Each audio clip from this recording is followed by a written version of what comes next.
Saint-Esprit, nous sommes réunis en ton nom. Viens nous embraser du feu de ton amour. Viens disposer nos cœurs maintenant à accueillir ta parole. Introduis-nous dans cette méditation. Toi, l'enseignant par excellence. Toi, le doigt de la main du Père. Son authentique promesse. Toi qui enrichis toute prière. Viens embraser nos cœurs du feu de ton amour. Sans toi, Esprit Saint, nul ne peut dire que Jésus est Seigneur. Viens ouvrir notre cœur à l'intelligence des Écritures et donne-nous d'accueillir ta parole dans un cœur purifié et sanctifié pour que cette parole puisse porter du fruit dans notre vie. Bien-aimés dans le Christ, nous continuons notre méditation sur la circoncision du cœur. À la dernière conférence, nous avions vu que la circoncision du cœur est une métaphore que nous retrouvons dans la tradition juive et biblique. Aujourd'hui, on verra que la circoncision est le symbole de l'alliance conclue entre Dieu et Abraham, qui sera perpétuée, comme le demandera Dieu lui-même à Abraham. La circoncision, signe de l'alliance. Au chapitre 12 de la Genèse, Dieu dit à Abraham, « Abraham, quitte ton pays, ta parenté et la maison de ton père, vers le pays que je te montrerai. Je ferai de toi une grande nation. En toi seront bénies toutes les familles de la terre. » Genèse au chapitre 12, verset 2. À l'époque, Abraham était âgé de 75 ans. Aujourd'hui, on dirait l'âge canonique pour qu'un évêque puisse aller à la retraite. Donc c'est l'âge de retraite d'un évêque aujourd'hui dans l'Église catholique. Abraham avait 75 ans et Dieu lui demande de quitter son père, sa parenté, de quitter son pays. Devant cette belle promesse, je ferai de toi une grande nation. Toutes les familles de la terre se béniront par ton nom. Abraham dit sa souffrance. Je n'ai point d'enfant, et c'est un de mes serviteurs, Éliezer de Damas, qui sera mon héritier. Genèse 15, verset 2. Abraham accepte, il obéit de quitter son pays, sa parenté et la maison de son père. Mais comment va se réaliser cette bénédiction divine alors qu'il n'a pas d'enfant? Oui, frères et sœurs, parfois nous sommes comme Abraham. On voit d'abord ce qui ne va pas, ce qui nous manque, au lieu de faire confiance à la parole de Dieu et de marcher dans la foi, car Dieu est fidèle en sa promesse. Et sa parole ne quitte pas le ciel sans avoir accompli ce pourquoi elle est envoyée. Isaïe 55, verset 11. Marcher dans la foi, frères et sœurs, réclame une confiance, car celui qui parle, c'est-à-dire Dieu, il ne peut pas se tromper ni nous tromper, et il n'est pas un homme pour mentir. Pour entrer dans le vif du sujet, commençons d'abord par faire cette proclamation. Chacun là où vous êtes, vous pouvez même vous mettre debout et ensemble nous allons proclamer. Père éternel, Dieu de gloire et de majesté, je te demande pardon car j'ai souvent manqué de foi dans la réalisation de tes promesses dans ma vie. Je confesse mon incrédulité. Viens au secours de mon peu de foi. Amen. Dieu est fidèle, mais Dieu ne réalise pas dans l'instant immédiat la promesse faite à Abraham. Nous qui sommes souvent poussés, pressés à voir la réalisation des promesses, nous devons aujourd'hui tirer une leçon de la patience de Dieu. Qu'est-ce qui se passe? Qu'est-ce que Dieu va faire? Dieu commence d'abord par conclure une alliance avec Abraham.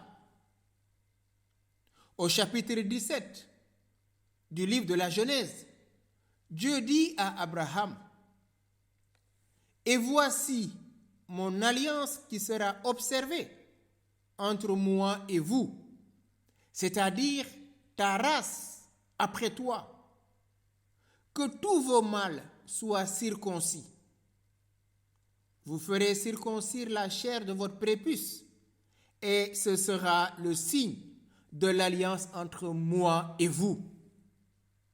Quand ils auront 8 jours, tous vos mâles seront circoncis de génération en génération. Qu'ils soient nés dans la maison ou achetés à prix d'argent à quelque étranger qui n'est pas de ta race, on devra circoncire celui qui est né dans la maison et celui qui est acheté à prix d'argent. Mon alliance sera marquée dans votre chair comme une alliance perpétuelle. » Donc, Genèse 17, verset 11 au verset 13.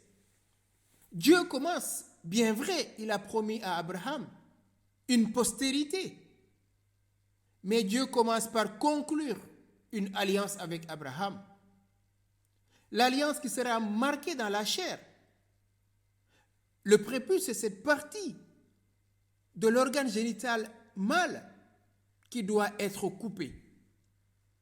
La circoncision était le signe de l'alliance pour entrer et jouir des bénédictions promises à Abraham. Tout juif se reconnaît par la circoncision, par le respect de la loi. Tout mâle donc devra être circoncis. S'il n'est pas circoncis, il sera retranché du milieu du peuple.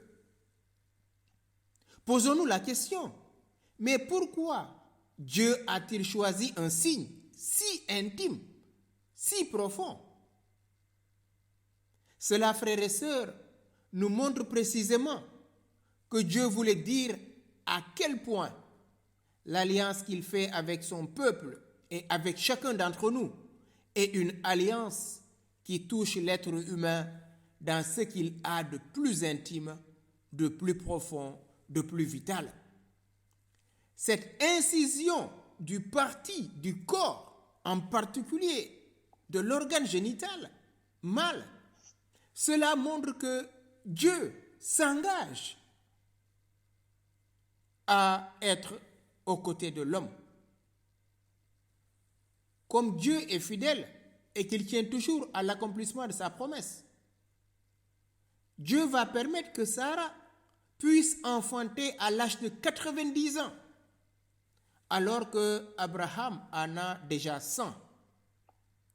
Nous pouvons proclamer maintenant, frères et sœurs, ensemble, ô Dieu, que tes chemins sont insondables.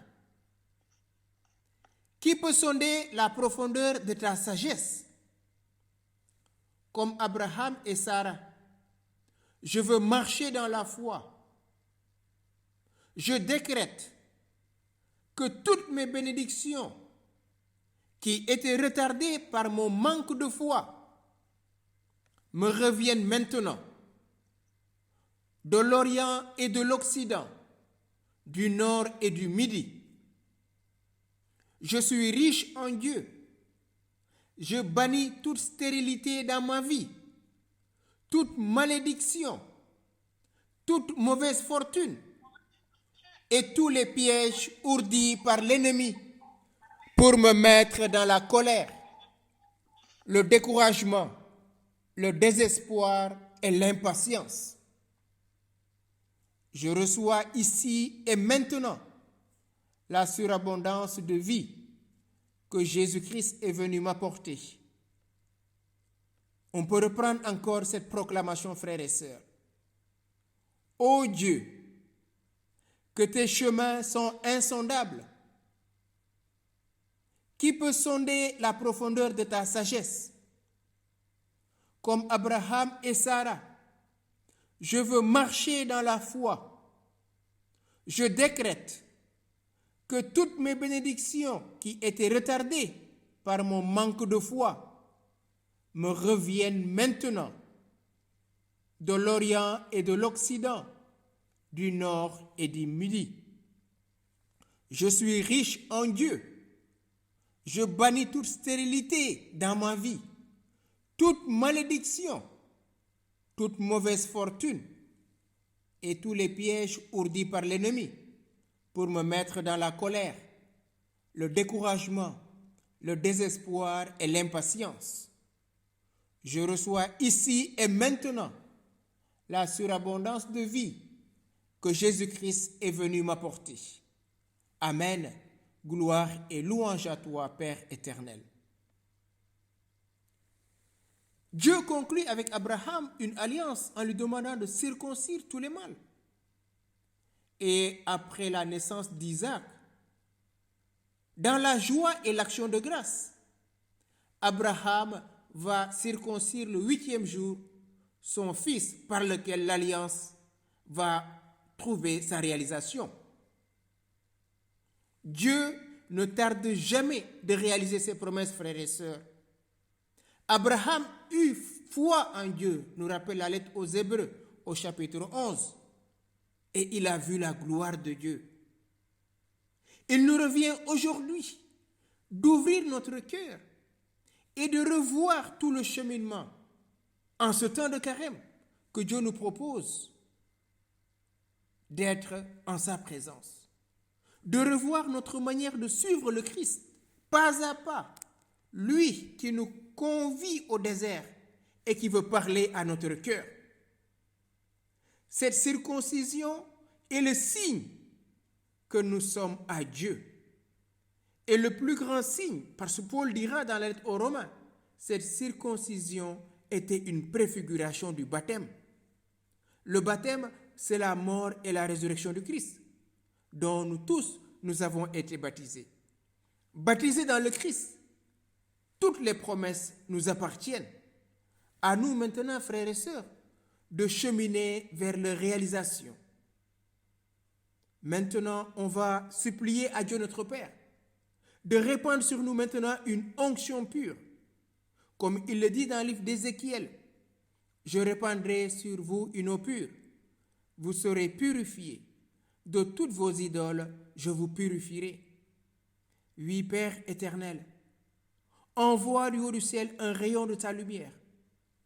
Que le ciel se déchire et que chacun de nous reçoive dans son cœur cette onction nouvelle pour que toutes les promesses puissent se réaliser aujourd'hui dans notre vie pour la plus grande gloire de Dieu et le salut de nos âmes. Nous allons nous arrêter ici et nous verrons la prochaine fois la circoncision du cœur à laquelle le Seigneur nous invite. Il appartient désormais à chacun de nous de réfléchir. Qu'est-ce qui est le plus important pour moi aujourd'hui dans ma relation avec le Christ? Et puis nous verrons de la circoncision de la chair à la circoncision du cœur. Merci pour votre aimable écoute. Que le Saint-Esprit suscite en nous ce vouloir et ce désir de réaliser en toutes choses la volonté de Dieu, pour que notre vie ne soit plus à nous-mêmes, mais à Christ qui est venu, qui a été tenté au désert et qui aujourd'hui veut parler à notre cœur. Je t'amènerai au désert, je te fiancerai à moi et je parlerai à ton cœur. Laissons le Saint-Esprit maintenant venir parler à notre cœur Laissons le Saint-Esprit venir éclairer en nous ce qui ne l'était pas encore. Laissons le Saint-Esprit répandre sur nous maintenant son onction.